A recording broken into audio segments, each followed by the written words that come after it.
주의 은혜 나를 구원하시니 더 큰 선물 난 바랄 것 없네. 내 기쁨과 의와 자유 되시며 변함없는 사랑 되시는 주,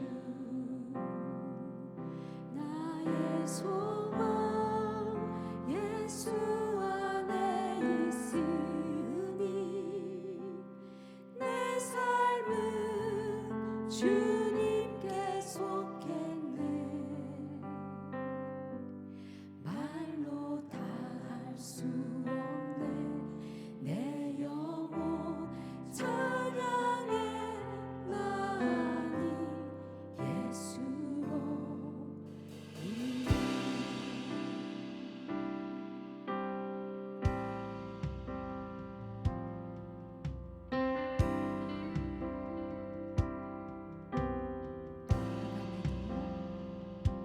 흑암에도 내 영혼 평안함은 주 예수 나와 함께 하시니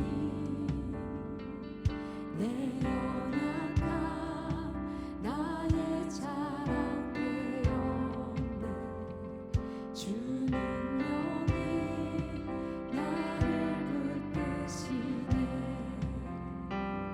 나의 방패 나의 목자 되시니 골짜기도 나 두렵지 않네. 어둠을 이기셨네. 내 영혼 찬양해 나니 예수로 인해.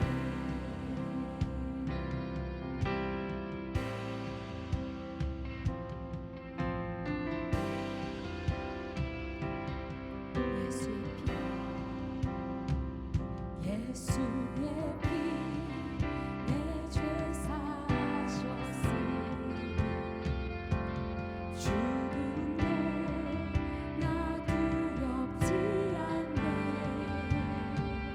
나를 위해 십자가에 달리신 그 사랑 무덤 이기셨네. 나의 공의 나의 구원 되시는 예수 이름 붙들고 나가네. 죄의 삭을 풀려내 내 영혼 찬양해 나니 예수로 인해.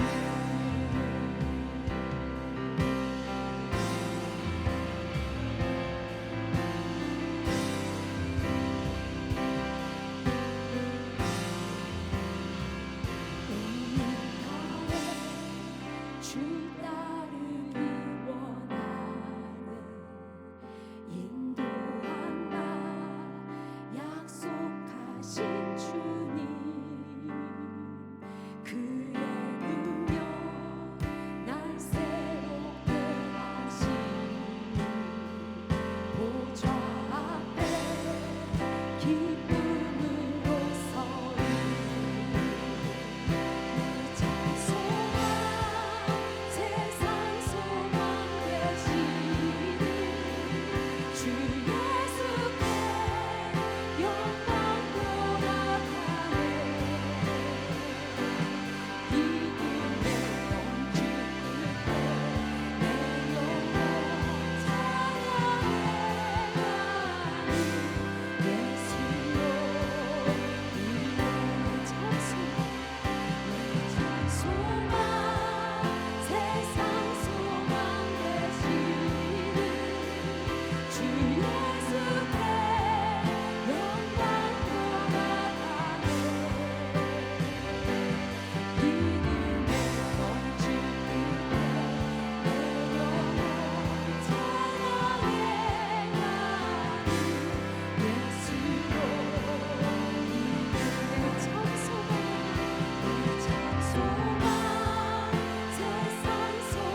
주님을 모른다 하여도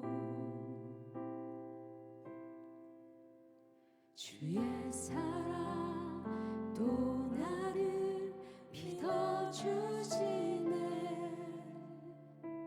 나 주님을 모른다 하여도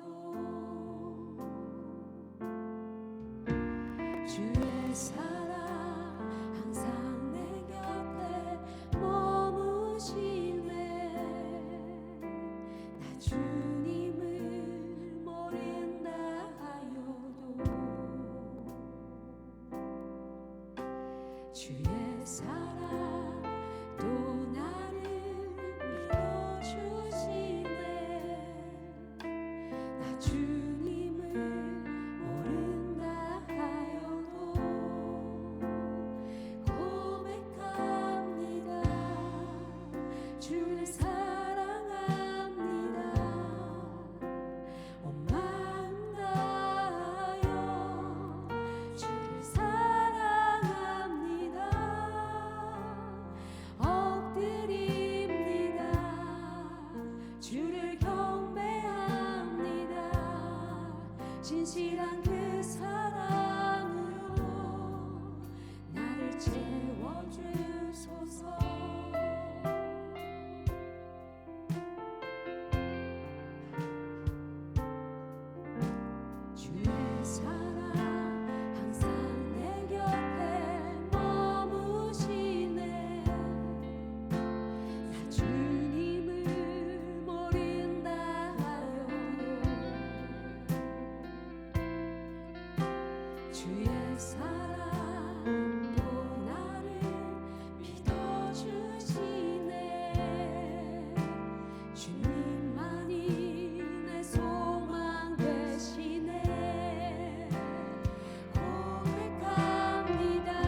목소리로 우리 하나님 앞에 고백합시다. 주 사랑합니다.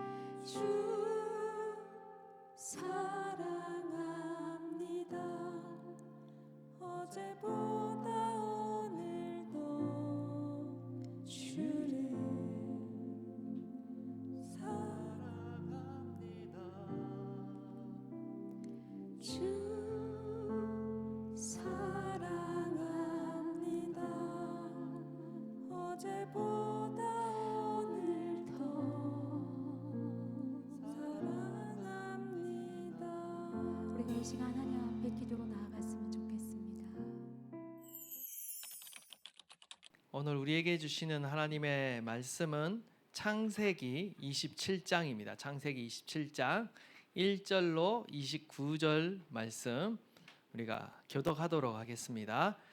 이삭이 나이가 많아 눈이 어두워 잘 보지 못하더니 맏아들 에서를 불러 이르되 내 아들아 하매 그가 이르되 내가 여기 있나이다 하니 이삭이 이르되 내가 이제 늙어 어느 날 죽을지를 알지 못하니 그런즉 내 기구 곧 화살통과 활을 가지고 들에 가서 나를 위하여 사냥하여 내가 즐기는 별미를 만들어 내게로 가져와서 먹게 하여 내가 죽기 전에 내 마음껏 내게 축복하게 하라.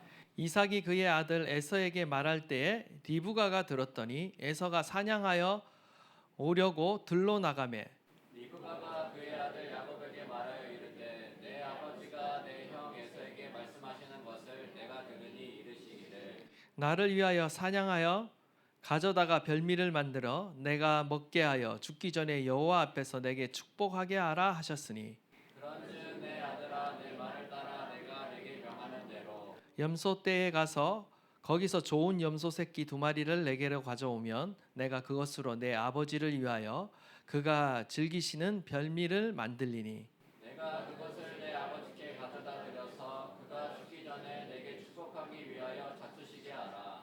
야곱이 그 어머니 리브가에게 이르되 내 형 에서는 털이 많은 사람이요 나는 매끈매끈한 사람인즉 아버지께서 나를 만지실진데 내가 아버지의 눈에 속이는 자로 보일지라 복은 보사하고 저주를 받을까 하나이다.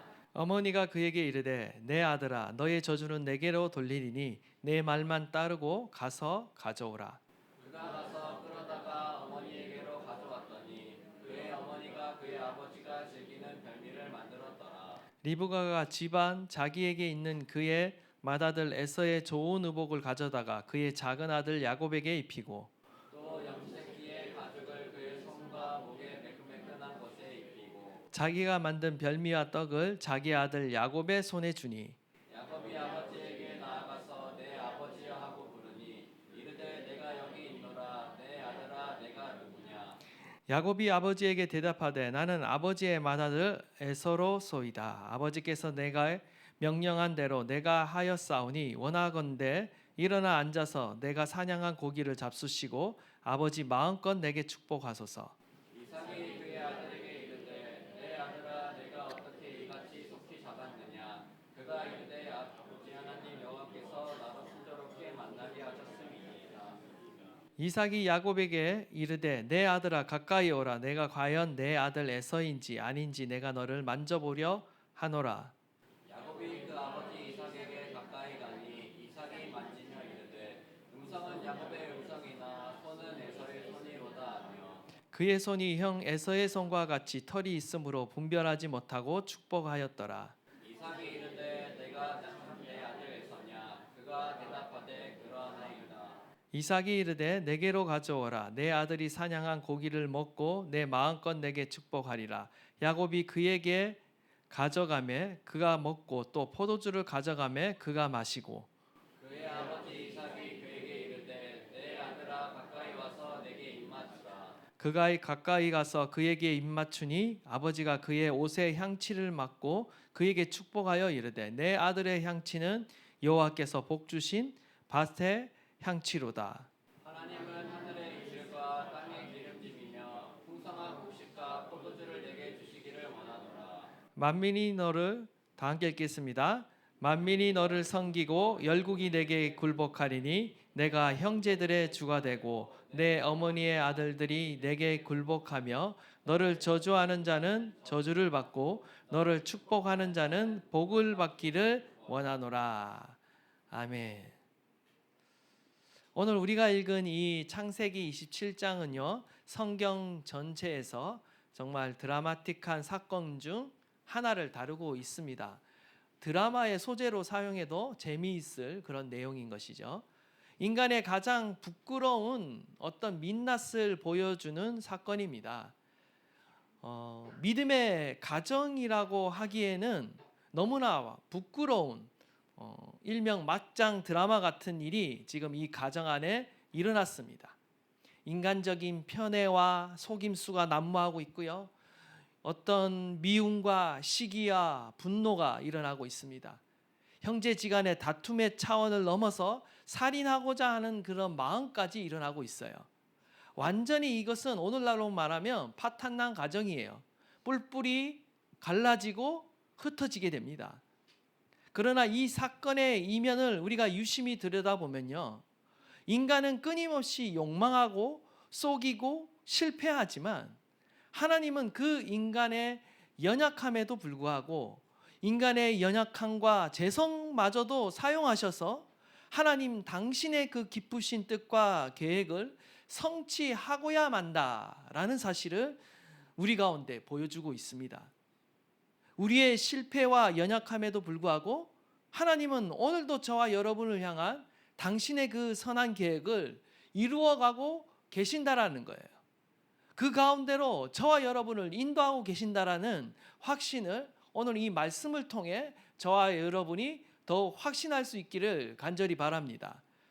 먼저 1절을 다시 보시면 이렇게 시작하죠. 이삭이 나이가 많아 눈이 어두워 잘 보지 못하더니. 지금 이삭은 자신의 시력이 어두워지는 등 건강상에 지금 문제가 발생했어요. 아마 이 건강상의 문제로 인해 자신의 임종을 준비하려고 한 것 같습니다. 지금 이삭은 나이가 들어서 자신의 죽음을 예상하고는 임종을 준비하려는 마음으로 에서를 불러다가 축복하고자 합니다. 이삭의 나이가 이때 얼마쯤 되었을까? 우리가 26장과 이 27장 사이는 비록 한 장밖에 되지 않지만 그 사이에 수많은 시간의 공백이 있습니다. 우리가 26장 마지막 단락을 우리가 저번 시간에 읽지는 않았어요. 살펴보지는 않았어요. 그 마지막 단락에 어떤 내용이 있냐면 에서가 40세에 햇사람과 결혼하는 것으로 끝을 맺습니다. 이삭의 나이 60세에 에서와 야곱이 태어났으니까 이삭의 나이가 100세 되던 해에 에서가 결혼한 것이죠. 그리고 이제 27장으로 넘어오면 오늘 본문은요, 그 이후로 어떤 시간이 흘렀냐면 37년이 지난 시점이에요. 야곱의 나이가 77세이고 이삭의 나이가 137세입니다. 이것을 정확하게 이렇게 아는 사람은 거의 없을 거예요. 그러나 이것을 분명하게 또 이렇게 과학적으로 계산할 수 있습니다. 지금은 이제 설교 시간이라서 그거를 따지기는 좀 어렵고 제가 나중에 기회가 되면 알려드리겠습니다. 왜 이런 나이가 추정되는지. 그런데 신학자들은 여기서 또 다른 이유를 발견합니다. 그것은 바로 자신의 이복형인 이스마엘이 언제 죽었냐면 바로 137세에 죽었어요. 그것을 이삭이 보았어요. 그렇기 때문에 아마 자신도 그 나이가 되니까 어떤 생각이 들었냐면 언제 죽을지 모른다라는 그 위기감이 들었던 것이죠. 이삭은 실제로 137세 이후에도요, 43살이나 더 삽니다. 그래서 180세에 죽어요. 그러나 어쨌든 자신의 건강상의 어떤 위기, 그리고 이스마엘 자기 형이 이복 형이 죽었던 그 예를 통해서 자신도 어떤 죽음에 대한 두려움을 느끼고 이제 얼른 이 에서에게 축복해야 되겠다라는 생각을 가지게 되었던 것 같아요. 성경은 무려 이 37년이라는 기나긴 세월 동안 어떤 일이 있었는지에 대해서는 완전히 침묵하고 있어요. 37년의 공백이 지금 있는 거죠. 간극이 있는 거죠. 성서 신학자들은 이를 두고 어떻게 말하냐면 이삭과 하나님 사이에 신령한 교제가 오랫동안 단절되었기 때문이다라고 보고 있습니다. 오늘 본문에도 눈이 어두워 잘 보지 못하더니 이것은 단순히 육신적인 문제, 어떤 노안이 왔다라는 그 문제가 아니에요. 오늘 이 사건의 배경은요, 모든 문제의 발단은 이삭이 시각이 어두워져 잘 분별하지 못함으로 인해서 이 모든 사건이 일어나게 된 것입니다. 단순히 시각적으로 눈이 어두운 것이 아니라 지금 이삭이 영적으로 둔감해졌다라는 거예요. 영적으로 눈이 어두워졌다라는 것을 보여주고 있는 것입니다. 단순히 육체적인 노화만을 의미하지 않고 지금 이삭은 영적 분별력을 상실한 상태인 거예요. 3절과 4절을 보시면 그런즉 내 기구 곧 화살통과 활을 가지고 들에 가서 나를 위하여 사냥하라 라고 말해요. 내가 즐기는 별미를 만들어 내게로 가져와서 먹게 하여 내가 죽기 전에 내 마음껏 내게 축복하게 하라 라고 지금 이 에서에게 요구하고 있죠. 근데 여기 보시면 내가 즐기는 별미를 내게 만들어서 가져오라고 말하고 있잖아요. 근데 여기서 내가 즐긴다라고 말하는 이 말은 좋아한다라는 그런 의미가 아닙니다. 이것은 원어로 보면 아하부, 사랑한다라는 의미예요. 부모가 자식을 사랑할 때, 남편이 아내를 사랑할 때, 심지어 하나님을 사랑할 때도 사용하는 단어예요. 이 말인즉 무슨 말이냐? 지금 이삭은요, 에서가 잡아오는 그 동물 요리를 단지 좋아하는 정도가 아니라 과도하게 사랑했다라는 거예요. 한마디로 탐식했다는 거예요. 탐식을 했습니다.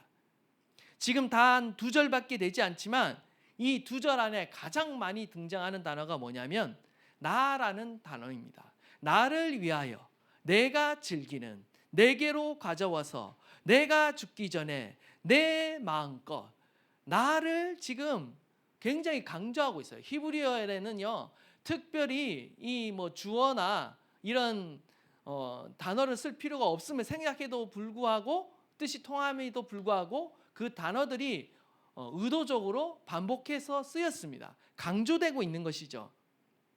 지금 이삭의 말 안에는요, 어떤 신앙적인 말이나 하나님의 이름이 전혀 등장하고 있지 않아요. 마지막까지 지금 나의 식탐을 채우려고 하고 있는 거예요. 그의 말투 가운데 나가 많이 등장한다라는 사실을 우리는 유념해서 봐야 합니다. 지금 그의 삶이 어떻다라는 거예요. 자기 중심적인 삶이 되어버렸다라는 것을 간접적으로 우리 가운데 보여주고 있는 것입니다.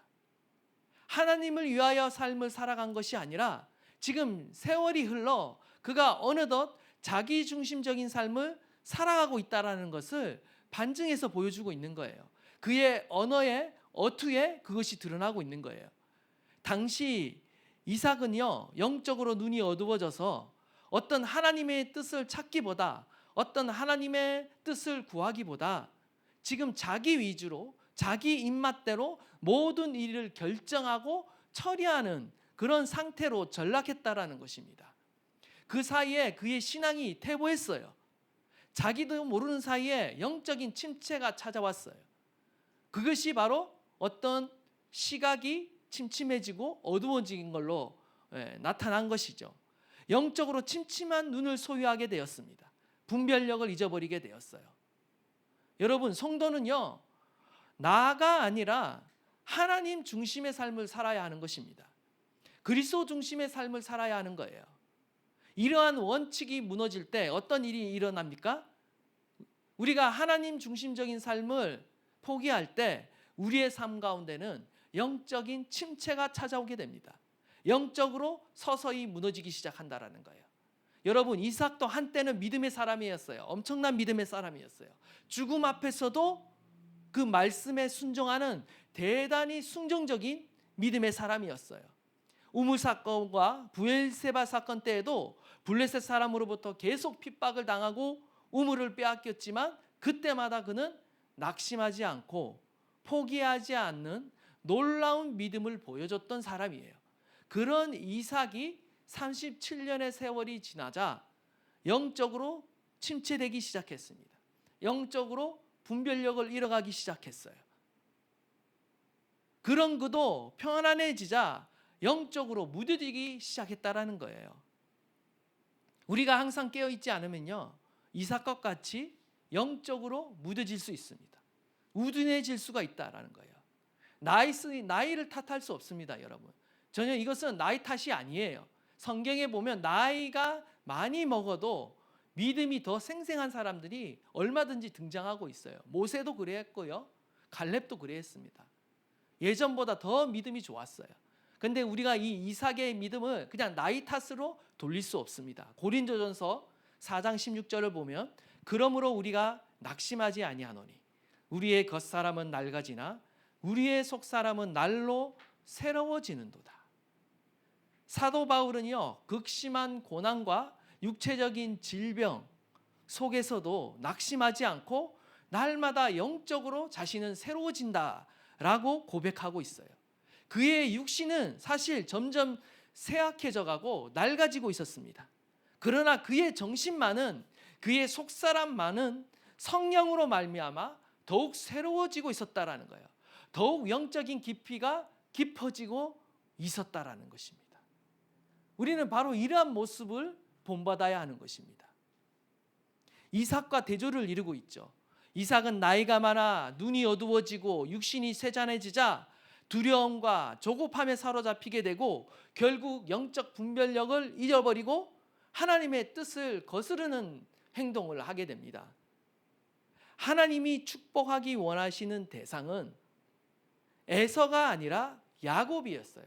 그리고 사실 이러한 사실을 이삭도 리브가도 너무나 잘 알고 있었습니다. 창세기 25장 23절에 의하면 여호와께서 그에게 이르시되 두 국민이 내 태중에 있구나.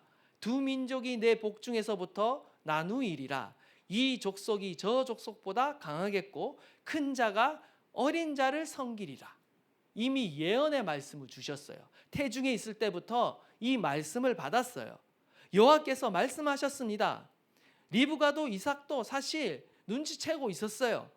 하나님의 계획은 야곱을 가리키고 있다라는 사실을 알고 있었습니다. 그러나 지금 이삭은 어떤 모습을 보여주나요? 인간적인 모습을 보여주고 있는 거죠. 인간적인 이유로 에서를 더 좋아했어요. 그가 장남이기 때문에 그랬을 것입니다. 그 시대의 통념상 장남에 대한 애정이 이만저만한 것이 아니었어요. 뿐만 아니라 그의 인간적인 기호, 육신의 욕심이 함께 작용했어요. 창세기 25장 28절에 의하면 이삭은 에서가 사냥한 고기를 좋아함으로 그를 사랑했다라고 하면서 그를 사랑한 구체적인 이유를 밝히고 있습니다. 하나님의 뜻보다 지금 이삭이 육신의 소욕과 뜻에 따라 에서를 더 앞세우고 있는 거예요. 사실은 이삭은 에서가 팥죽 한 그릇에 그 장작관을 팔았을 때 그의 경솔함을 보고 이미 알았어야 했어요. 그리고 이방 여인을 아내로 취하는 사건을 통해서 그가 언약의 계승자로서는 부적합하다라는 사실을 이미 깨달아야 했습니다. 그러나 그는 어떻게 됩니까? 나이가 들어갈수록 육적인 눈뿐만 아니라 영안도 어두워지고 분별력도 상실하고 점점 인간적인 결정과 선택을 하게 되었다라는 거죠.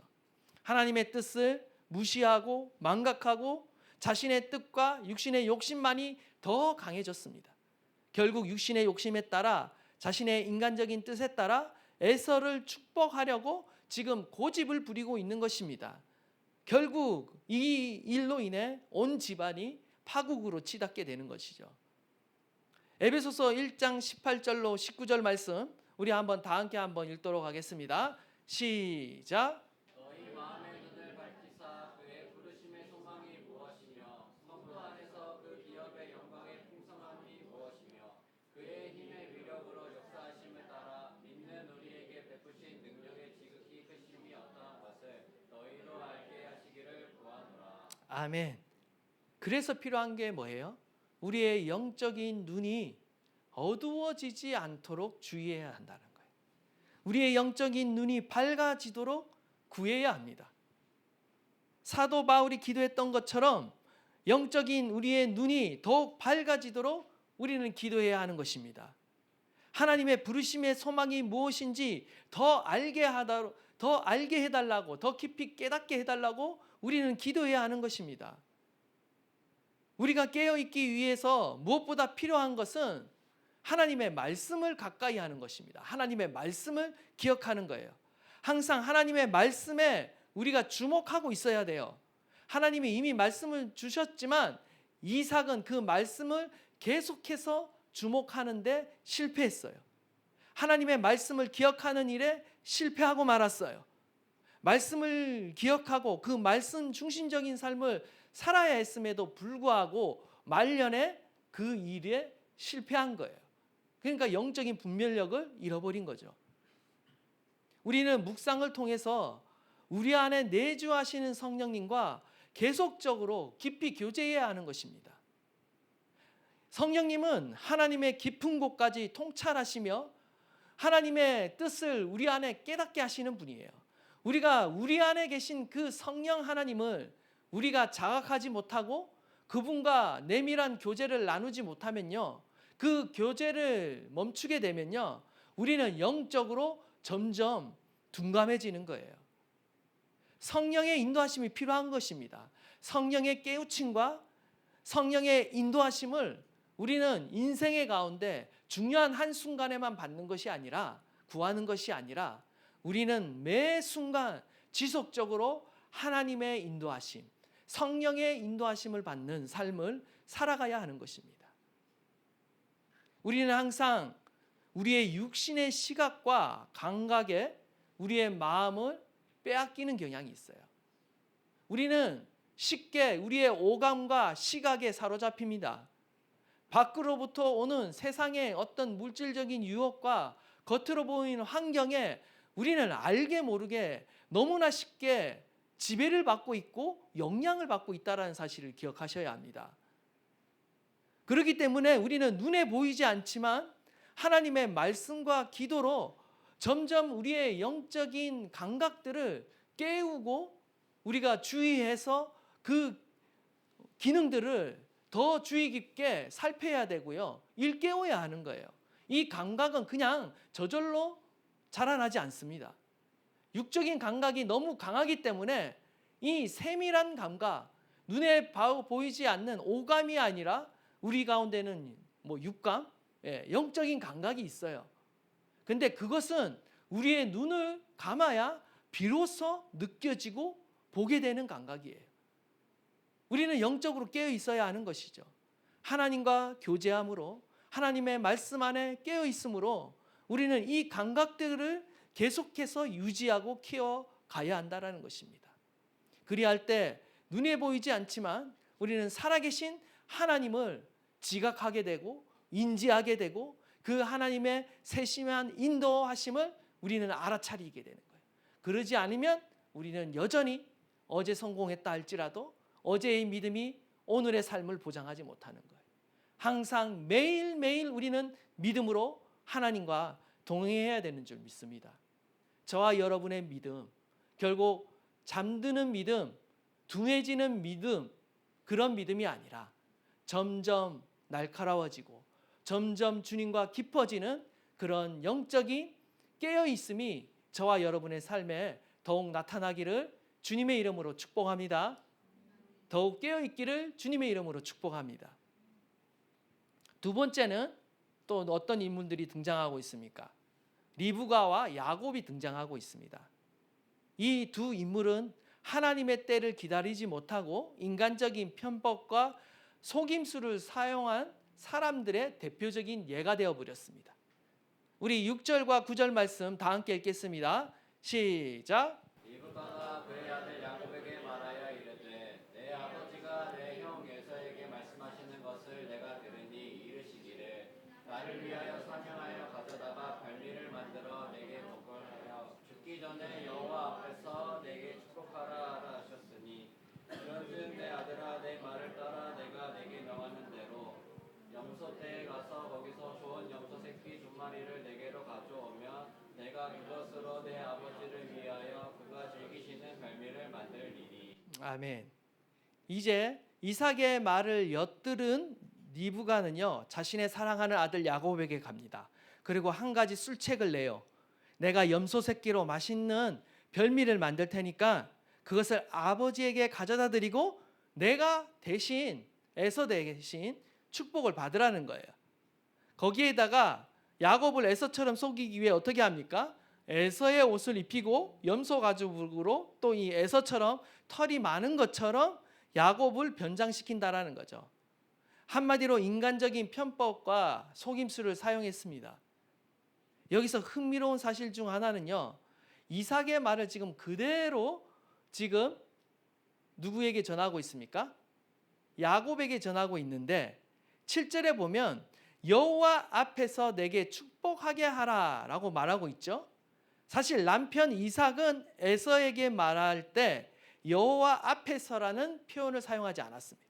그냥 내 마음껏 내게 축복하게 하라 이 말만 했어요. 그러나 리브가는 이 말을 옮기면서 확실히 이삭보다 영적인 사람이라는 것을 알 수가 있어요. 그나마 더 깨어있던 사람이에요.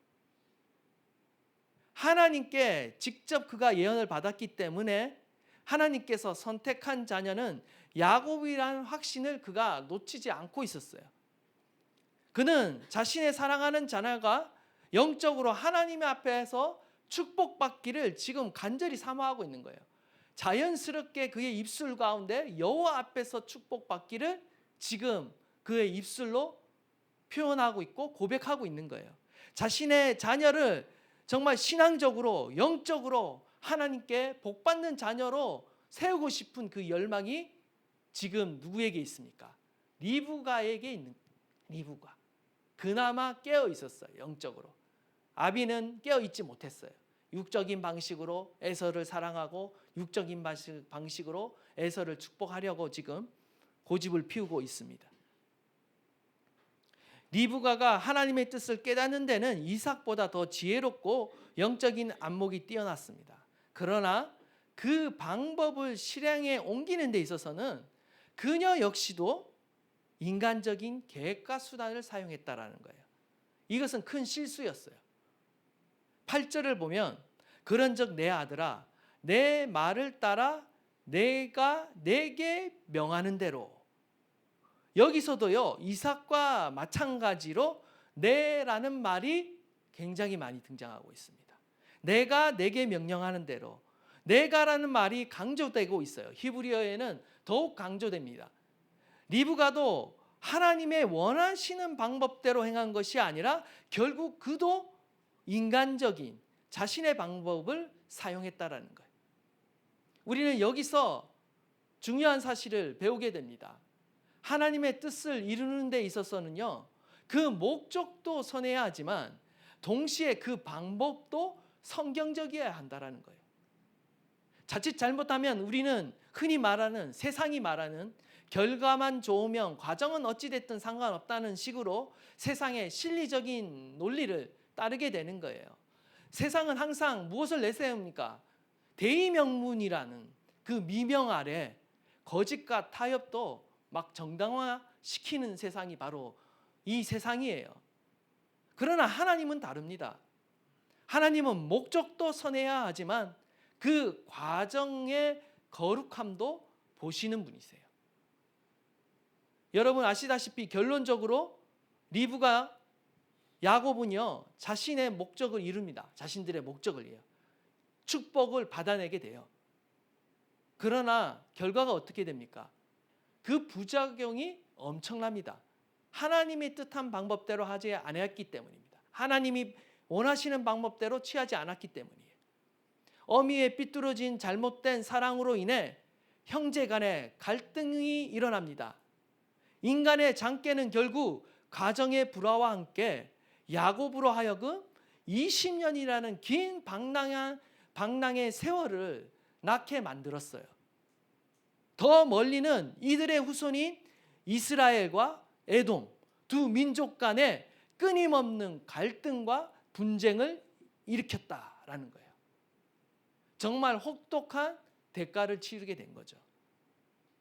우리는 여기서 하나님의 언약과 축복이 우리는 장자를 통해 계승된다라는 그러한 사실 때문에 이러한 일이 일어난 것이 아닌가 생각할 수 있어요. 물론 어느 면은 그 말이 맞다라고도 할 수 있죠. 그러는데 성경 말씀을 유심히 들여다보면 꼭 장자만이 하나님의 축복을 받는 것이 아닙니다. 대표적인 예가 누군지 아세요? 바로 아담입니다. 아담의 두 자녀 가인과 아벨 중에 누가 하나님의 축복을 받고 누가 하나님의 선택을 받았어요? 둘째가 받았습니다. 아벨이 선택받았어요. 그는 장자가 아니었어요. 이후에 태어난 셋도 장자가 아니었습니다. 그런데 하나님은 그를 선택하셨죠. 이후 셋의 후손 중에 아브라함을 선택하셨고 이어 이삭을 선택하셨습니다. 그때에도 이미 서자 출신인 이스마엘이 있었습니다. 그래서 우리는 생각하죠. 서자라서 제외됐을 것이다. 적자 출신이 이삭이 그래서 선택받았다라고 우리는 생각할 수가 있습니다.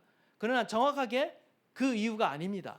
정확하게는 계속해서 보시면 이삭 이후에 쌍둥이 형제 에서와 야곱이 태어나죠. 하나님은 태중에서 이미 누구를 선택했어요? 장자를 선택한 것이 아니라 차자인 야곱을 선택했어요. 이후 야곱의 12아들이 태어나죠. 우리가 뒷이야기에 가면 누구를 선택합니까? 여러분 누구를 선택했나요? 12명의 아들 중에 이때부터는 하나님께서 한 사람을 선택한 것이 아니라 12아들 전부를 언약의 계승자로 선택하셨어요. 야곱의 12아들 중 단, 납달리, 갓, 아셀은 한마디로 첩의 아들들입니다. 서자들이에요. 그러나 하나님은 이들조차 이스라엘 민족의 조상으로 선택하셨다라는 거예요. 뭐 일관성이 없어 보이죠? 이것은 무엇을 의미하는가? 지금 심지어 노쇠한 야곱이 나중에 언약의 계승자로서 누구를 가장 축복하냐면요. 여러분이 나중에 창세기 계속 읽어보시면 아시겠지만 요셉을 가장 축복합니다. 요셉에게 장자권을 줘요. 여기서도 뭐가 작용해요? 야곱의 편애가 작용을 합니다. 요셉을 특별히 축복했습니다. 그런데 놀랍게도 어떤 일이 일어나는 줄 아세요? 이 이야기를 쭉 보면 요셉의 또 생애가 쭉 나오잖아요. 요셉이 또 예수 그리스도의 어떤 그 모습을 예표하고 있어요. 그래서 당연히 요셉의 후손으로 예수님이 오실 것 같은데 예수 그리스도는 누구의 후손으로 오십니까? 넷째의 후손으로 옵니다. 넷째 유다의 후손으로 오십니다. 이 모든 것은 무엇을 뜻하는 줄 아세요? 이 모든 것은 하나님의 구원, 하나님의 선택, 하나님의 언약의 계승자는 오직 전적으로 하나님의 선택에 달렸다는, 무조건적인 하나님의 선택, 하나님의 주권에 달린 문제라는 것을 보여주고 있는 것입니다. 어떤 인간적인 요소, 세속적인 요소에 의해 결정되는 것이 아니에요. 차자였던 야곱이 그것도 속임수를 잘 사용해서 이삭으로부터 언약을 이렇게 쟁취했기 때문에, 탈취했기 때문에 그가 인정받고 축복을 받은 것이 아니었다라는 거예요. 하나님은 이삭의 어떤 축복행위, 이 안수행위 때문에 야곱을 축복하신 것이 아닙니다. 그것이 없더라도, 이삭의 그 안수기도 축복이 없더라도 하나님은 얼마든지 야곱을 축복하실 수 있었어요. 왜냐하면 이미 태중에서 그를 선택했기 때문인 거예요. 이러한 하나님의 주권을 몰랐기 때문에 지금 이 난리를 치고 있는 것입니다. 이삭도 뒤늦게나마 하나님의 주권을 깨달았던 것 같아요. 이삭도 속임수로 이 축복을 가르친 이 야곱을 뒤에 저주하거나 축복을 철회하는 행동을 하지 않습니다. 야곱을 그냥 언약의 계승자로 그가 인정해요. 뒤늦게 깨달은 거죠. 뒤늦게 하나님의 말씀이 이래했는데 내가 어리석은 짓을 했구나, 아마 깨달았을 거예요. 그리고 이 가정의 야게인 이 사태를 진정시키기 위해 후속 조치만 취하죠. 야곱을 내보냅니다. 죽게 내버려 둘 수는 없잖아요. 그래서 이 문제를 해결하는 방법은 뻔한 대답이지만 단순합니다. 잠언 3장 5절로 6절 말씀 우리 한번 다 함께 읽도록 하겠습니다. 시작. 너는 마음을 다하여 여호와를 신뢰하고 내 명철을 의지하지 말라. 너는 범사의 그를 인정하라. 그리하면 내 길을 지도하시리라. 아멘. 우리에게 필요한 자세는 마음을 다해 하나님을 신뢰하라는 거예요. 범사의 주님을 인정하라는 것입니다. 이 자세가 없으면 우리의 마음은 조급해지고 흔들린다라는 거예요. 여기 신뢰하다, 바타흐라는 단어가 나오고 있는데 그 원어의 뜻이 재밌습니다. 모든 체중을 실어 완전히 기대다라는 뜻을 갖고 있어요. 내 힘을 완전히 빼고 온전히 하나님께 나를 던지라는 거예요. 맡기라는 겁니다. 내 자신의 지혜와 명철이 다 나쁘다고 말하는 것이 아니에요. 나의 노력이나 이런 것들이 나쁘다고 말하는 것이 아니에요. 하나님을 떠난 지혜, 하나님의 뜻을 벗어난 방법은 항상 문제를 일으킨다라는 거예요. 왜냐하면 그것은 그 행동은 하나님을 의지하기보다 나의 힘과 지혜를 더 신뢰했기 때문인 거예요. 이 모든 일의 문제는 항상 어디에 있는 줄 아십니까? 나 스스로가 너무 지나치게 내 삶의 모든 상황을 통제하려고 조정하려 하기 때문에 이 문제가 발생하는 것입니다. 우리는 내 삶을 내가 통제할 수 있을 때 안심합니다. 평안해요. 그러나 내 상황이 내 스스로 나의 어떤 계획, 플랜, 그리고 나의 의지, 나의 방법에 따라 통제가 되지 않으면 불안해해요. 두려워해요. 근데 그걸 아셔야 돼요. 내 삶을 완전히 통제하려는 거, 그것도 우상이에요. 그것은 내가 신이 되려는 시도인 것입니다. 우리는 결코 신이 될 수가 없습니다. 우리는 결코 우리의 인생을 완전히 계획할 수 없고요. 통제할 수 없어요. 조절할 수 없어요. 우리의 손을 떠난 일이에요. 그래서 필요한 게 뭐냐? 주님께 맡기는 훈련이 필요한 겁니다. 주님께 맡기는. 우리의 인생을 하나님께 맡기는 그런 자세가 필요한 거예요.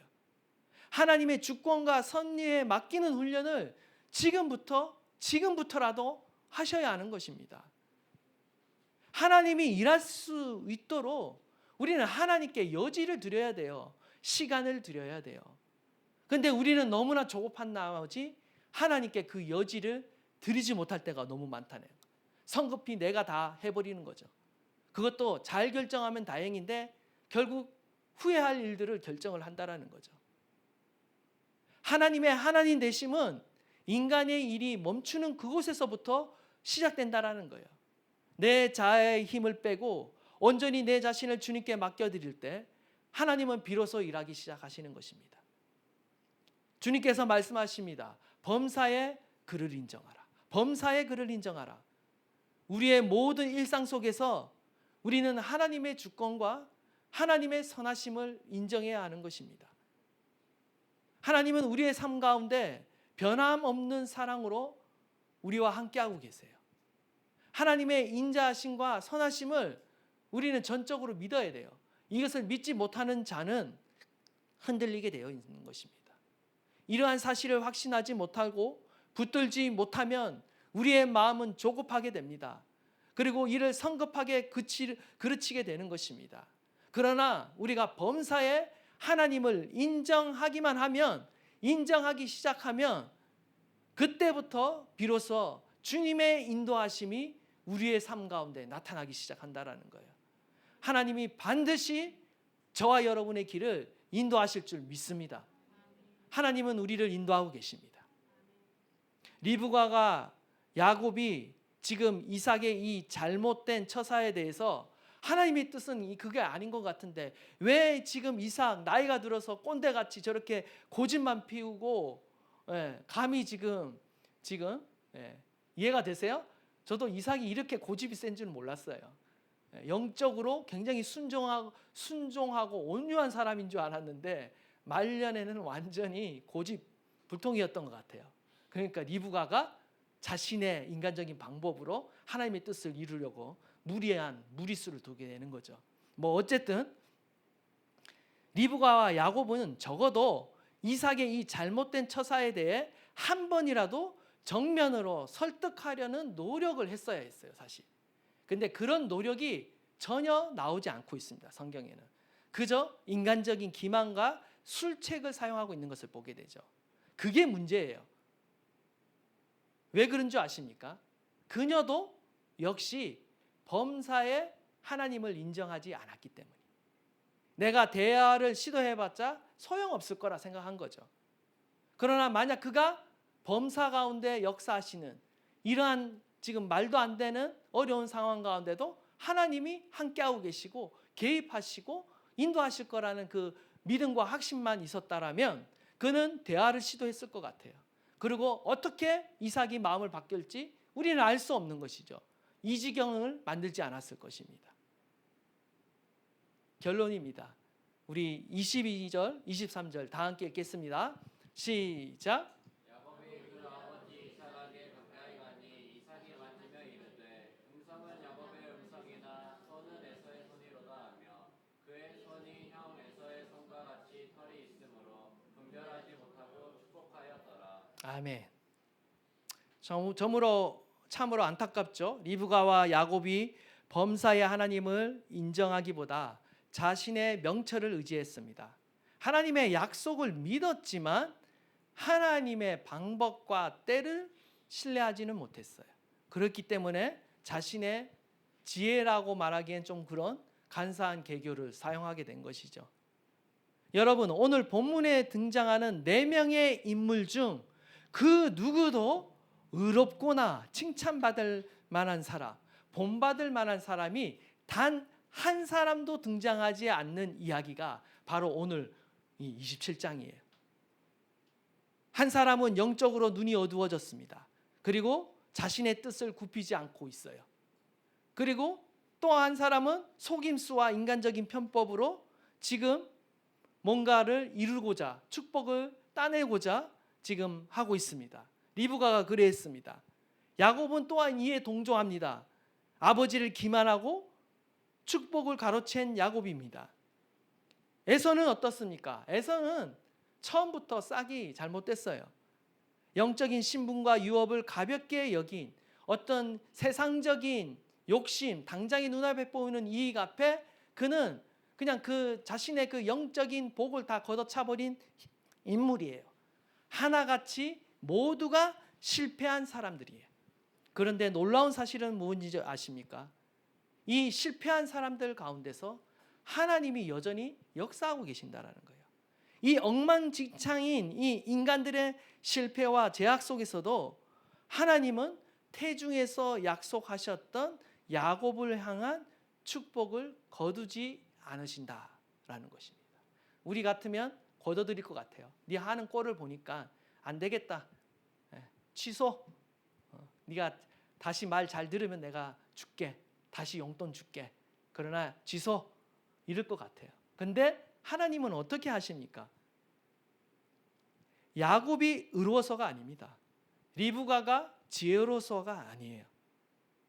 인간의 거짓말과 실수를 뛰어넘는 하나님의 신실한 사랑이 바로 여기에 나타나고 있는 거예요. 하나님의 사랑과 열심이 지금의 이 야곱, 이 사기꾼 같은 야곱을 축복의 통로로 세우신 거예요. 이것이야말로 오늘 본문이 우리에게 주는 유일한 위로인 것입니다. 근데 이 위로가요, 저와 여러분에게도 위로가 됩니다. 미안한 말씀이지만 우리에게도 위로가 돼요. 이걸 닮아서는 안 돼요. 이것을 즐겨서도 안 돼요. 그럼에도 불구하고 이러한 사실은 우리에게 위로가 되는 말씀이에요. 결론적인 일이지만 이삭은 에서를 축복하고자 하는 자신의 이 계획과 의도와는 달리 하나님의 뜻대로 야곱을 축복하고야 말았습니다. 인간의 의지와 계획으로는 결단코 하나님의 이 정해진 계획과 뜻을 방해할 수 없다라는 사실을 하나님이 오늘 이 사건을 통해 우리 가운데 보여주고 있는 거예요. 물론 리브가와 야곱이 강교한 계획을 세우고 아버지를 속이는 잘못된 일을 했습니다. 하지만 하나님은 그 악한 계획마저도 당신의 뜻을 이루는 도구를 사용하셔서 끝내 이 파탄날 것 같은 이 가정을요, 하나님의 선한 계획을 이루어가고 계신다라는 거죠. 중요한 사실은 그 어떤 인간의 연약함과 실패에도 불구하고 하나님의 신실한 계획은 반드시 성취된다는 거예요. 이것이 복음이에요. 우리를 향한 하나님의 사랑, 하나님의 선하신 계획은 한 번도 취소된 적이 없습니다. 오늘도 저와 여러분의 인생 가운데 변함없이 이루어지는 줄 믿습니다. 신실하신 이 하나님의 사랑이 바로 저와 여러분과 함께하고 있다는 거예요. 그리고 이러한 하나님의 신실한 사랑은 궁극적으로 그리스도의 십자가를 통해서 완성되는 것입니다. 여러분 참으로 이상하지 않습니까? 에서의 옷을 입었다고 해서 그리고 염소 새끼의 가죽으로 손하고 이렇게 목을 좀 덮었다고 해서 그를 만지고 그의 냄새를 맡고 그를 의심하지 않고 그냥 축복했다라는 거. 에서가 아무리 둔하다고 하지만 이것은 무엇을 말합니까? 에서가 아니죠. 이삭이 속아 넘어간 것도 하나님의 은혜였다라는 것을 우리는 봐야 하는 거예요. 사실 이것보다 더 말도 되지 않는 일이 저와 여러분 가운데 사실 일어났습니다. 십자가에서 일어났어요. 우리는 여기서 복음의 가장 위대한 모형을 보게 되는 거예요, 사실. 수많은 개혁주의 신학자들이 이 장면에서 전율합니다. 왠지 아세요? 복음과 너무나 닮아 있기 때문에 그런 거예요. 15절에 보면 리브가가 집안 자기에 있는 그의 맏아들 에서의 좋은 의복을 가져다가 그의 작은 아들 야곱에게 입혔다라고 말하고 있어요. 지금 에서가 속은 거는 딱 하나예요. 에서의 옷을 입었기 때문에 그가 속았다라는 거죠. 사실 야곱은 차자이기에 장자로서 복을 받을 자격이 처음부터 없었습니다. 그래서 아버지 앞에 감히 담대히 나갈 수 없었어요. 그러나 그가 맏아들의 형의 의복을 입고 나가자 이삭은 그가 입은 옷의 향취를 맡고는 그를 에서로 받아들이고 그를 아낌없이 축복한 거예요. 반대로 야곱의 입장에 의하면 어떻습니까? 형의 옷을 덧입고 나가자 아버지가 형에게 주려는 그 모든 축복을 대리해서 자기가 다 받았다라는 거죠. 우리 하나님 아버지가 십자가에서 행한 일이 바로 이거라는 거예요. 우리는 구원받을 자격, 축복받을 아무 자격이 없었던 자이지만 우리의 마땅 되시는 예수 그리스도께서 우리를 위해 어떤 일을 하셨다라는 것입니까? 바로 우리가 입고 있던 더러운 죄의 옷을 대신 입으시고 십자가에 달려 죽으심으로 인해 저주를 받으심으로 인해 우리가 당해야 될 그 죽음과 저주가 다 사라지고 반대로 우리에게는 무엇이 왔다라는 거예요. 흠없고 완전한 의의 옷이 우리 가운데 입혀졌다라는 거예요. 갈라디아서 3장 27절에는 누구든지 그리스도와 합하기 위하여 세례를 받은 자는 그리스도로 옷 입었느니라. 우리가 예수 그리스도를 믿고 세례를 받은 자는 이미 그리스도로 옷을 입었다라고 말하는 거예요. 하나님 아버지께서는 저와 여러분을 보실 때 저와 여러분의 허물과 죄를 보시는 것이 아니라 그리스도로 옷 입었기 때문에 우리를 그리스도처럼 의롭게 여기시고 그리스도가 받아야 할 그 모든 신령한 복을 우리에게 아낌없이 부어주신다라는 것입니다. 그래서 이것이 복음이에요. 야곱에게 이게 복음이었던 것처럼 저와 여러분에게도 십자가 사랑이 바로 저와 여러분에게 복음인 것입니다. 우리는 하나님의 사랑을 의심하지 말아야 돼요. 하나님의 신실하신 그 은혜를 의심하지 말아야 돼요. 오늘도 저와 여러분을 향한 하나님의 선한 계획은요 계속되고 있습니다. 하나님께서 이뤄가고 계시고 우리를 인도하고 계십니다. 우리는 흔들림 없이 믿음을 가지고 주님을 따라가야 하는 것입니다. 원하기는 저와 여러분이 계속해서 믿음으로 주님을 따라갈 수 있기를 간절히 바랍니다. 아멘.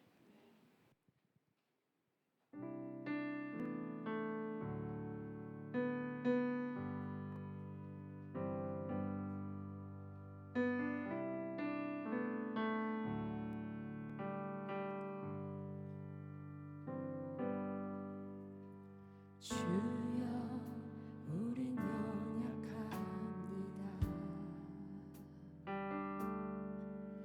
우린 오늘이 힘겨워합니다.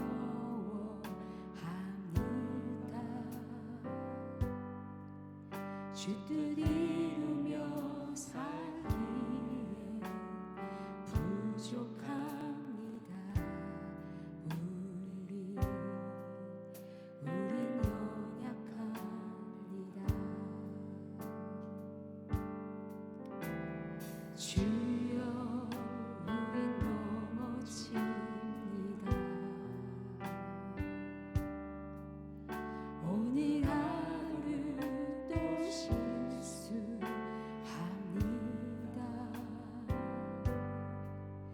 주의 긍휼을 구하는 죄인입니다.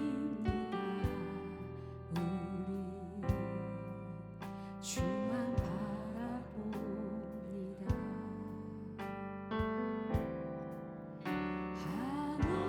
한없는 주님의 은혜 온 세상 위에 넘칩니다.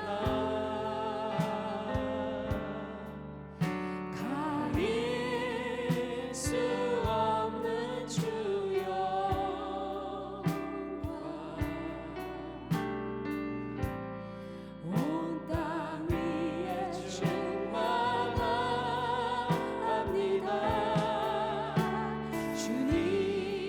주님만이 길이 오니 우린 그 길 따라갑니다.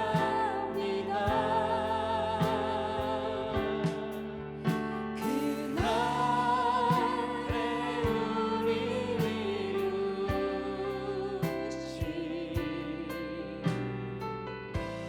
주는 완전합니다.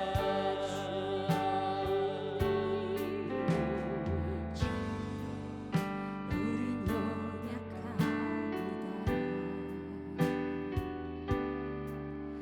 우린 오늘을 힘겨워합니다. 주 뜻 이루며 살기에 부족합니다. 우린 연약합니다.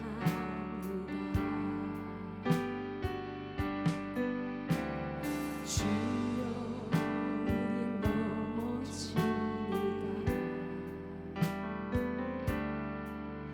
오늘 하루 또 실수합니다.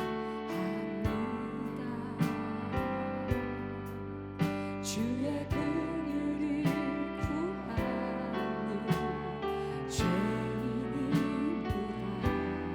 우리 주만 바라봅니다.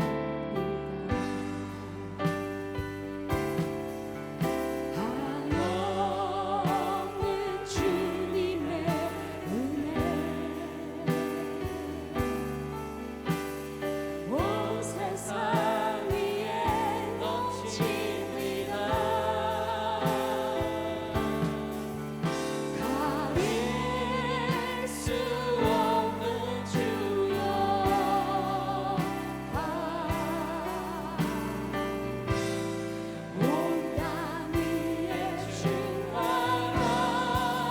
충만합니다. 주님만이 길이 오니 우린 그 길 따라갑니다.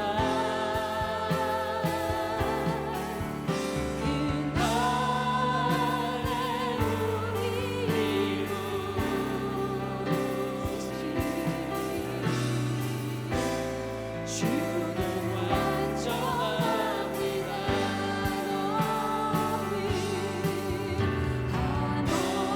한없는 주님의 은혜 온 세상 위에 넘칩니다. 가릴 수 없는 주 영광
그렇습니다. 오늘 말씀을 기억하시면서 우리가 하나님의 그 신실하신 사랑과 그 계획을 신뢰하면서 우리가 믿음으로 한번 고백하기를 소망합니다. 우리는 연약합니다. 때로는 이삭처럼 영적으로 아둔하여서 우리의 욕심만을 고집하고, 때로는 리브가처럼 야고처럼 마음이 조급하여 인간적인 편법과 장깨를 부려보지만, 때로는 에서처럼 하늘의 복, 하늘의 유업보다 이 땅의 소망과 이 땅의 유익과 욕심을 따라 하나님 넘어질 때도 있지만, 하나님 주님은 여전히 우리를 사랑하셔서 우리를 붙들고 계심을 믿습니다.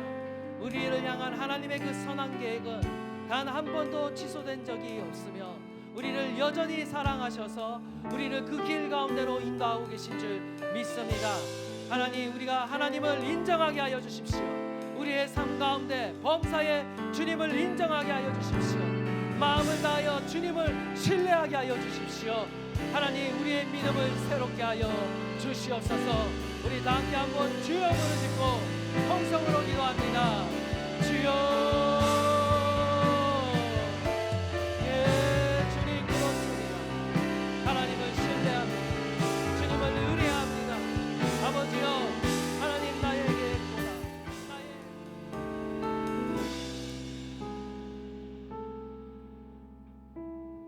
하나님 아버지, 여전히 우리의 가운데 살아계시고 우리와 함께 하십니다. 하나님, 우리의 믿음의 눈을 열어 날마다 주님을 바라보게 하십시오. 하나님의 말씀에 주목하게 하십시오.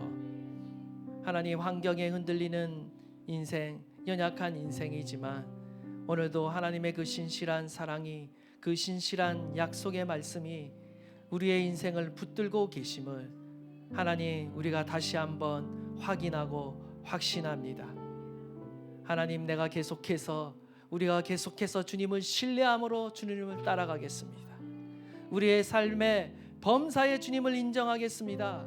주님을 더욱 인정함으로 우리의 길을 지도하시는 그 하나님을 내가 목도하고 말리라. 하나님, 이 결단이 우리의 심령의 결단이 되게 하시고, 그 은혜로 인해 우리가 하나님을 감사하고 찬양할 뿐만 아니라 이미 되어진 줄 믿고 감사하며 찬양하는 저희들이 되게 하여 주시옵소서. 이제는 우리 주 예수 그리스도의 은혜와 하나님 아버지의 크신 사랑하심과 성령님의 감화감동 역사하심이 오늘 말씀을 듣고 들을 뿐만 아니라 신뢰하고 믿음으로 따라가기로 작정하는 모든 주님의 권속들 머리머리 위에 이제로부터 영원토록 함께 하옵시기를 간절히 축원하옵나이다. 아멘.